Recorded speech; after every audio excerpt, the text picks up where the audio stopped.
En sonundan başlayalım. O zaman bir tarafından, ya daha doğrusu Mustafa Bey'in en son sormuş olduğu sorudan. Evet, insanlar müstakil alanlarda, kendilerine ait olan alanlarda yaşamak istiyor. Bu saygıyla karşılanması gereken bir şey. Neden?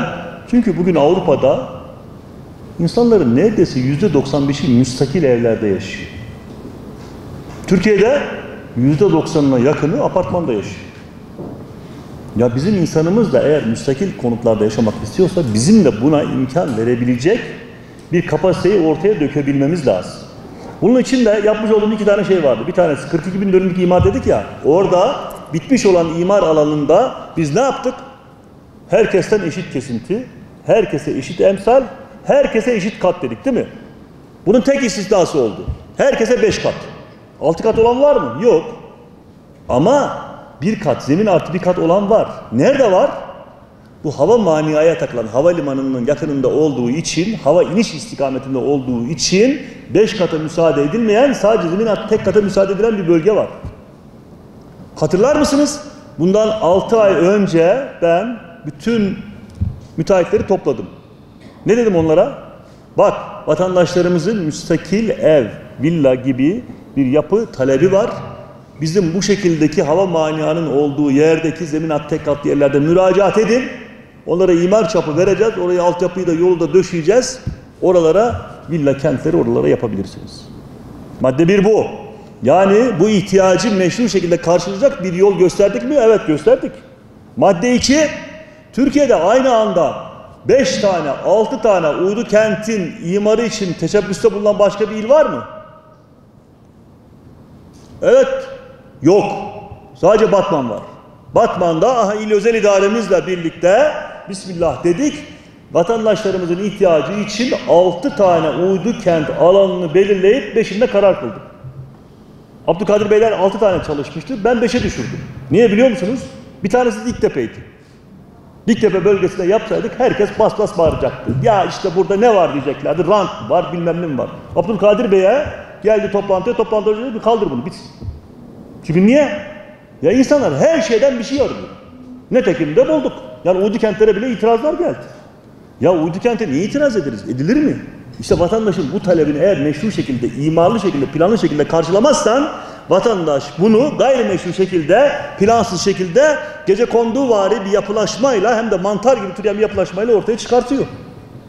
Dolayısıyla bu ortaya çıkmasın diye biz bunu meşru yoldan giderecek hem de Türkiye'de hiç kimsenin yapmaya cesaret edemeyeceği bir perspektif içerisinde ele aldık. Bizim uydu kentlerin karakteristik özelliği ne? Nitelikli hiçbir tarım arazisine dokunmuyoruz. Niteliksiz meralar, taşlık, kayalık bu şekildeki bölgeleri seçtik. Bunların üzerine kurulacak. Ama ne olacak insanlar? Kendileri oraya toprak taşıyacak. İstediği gibi tarımını da orada küçük tarımını da yapacak. Müstakil evlerde yaşamanın keyfini de sürecek. Ama meşru şekilde sürecek. 2.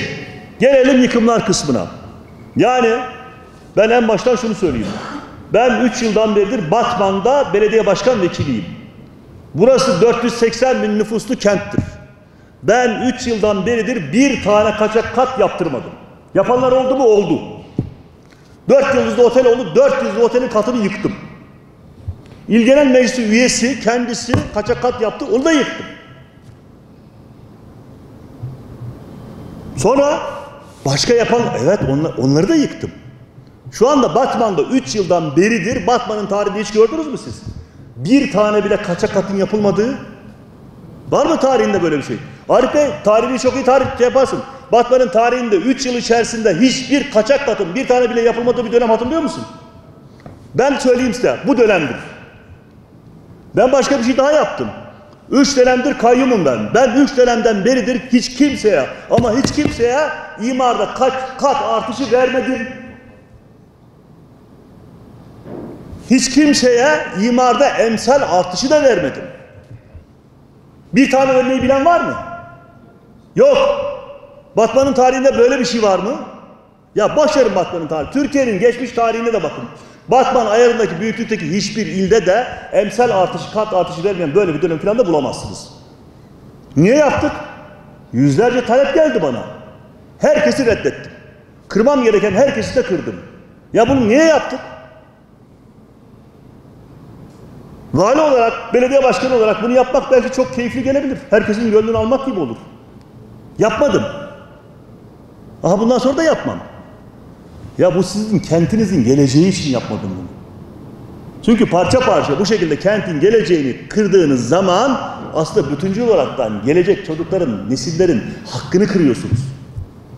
Bu olmasın diyeydi. Bütün mücadele bunun mücadelesi. Şehir merkezinde bir tane kata bile müsaade etmedik. Şehrin bitişi burnunun dibindeki alanlara bakıyorsun ki her tarafta patır patır değişik adlar altında bir şeyler çıkıyor ortaya. Mantar gibi de türüyor maşallah. Artıyor. Bununla ilgili uyarılar yapılmadı kısmı maşallah herkes ezberden söylüyor. Yani Abdülkadir Bey'le Mustafa Cabi basın mensubu gidip gazeteleri anlatın arkadaşlar. Yani bu uyarı yapılmadı ne demek? Neyin uyarısı yapılmadı? Öncelikle bir gittiler, kısaca anlattılar. Sadece Batman Belediyesi'nin, Batman İl İdaresi'nin kararı falan değil. Bu karar aynı zamanda kimin kararı? Bu aynı zamanda Tarım Bakanlığı'nın talimatı. Tarım Bakanlığı'nın talimatı bundan arkadaşlar tam 6 ay önce geldi.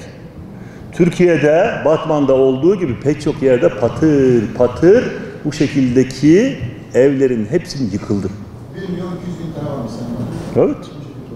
Ankara'da bile yıkıldı.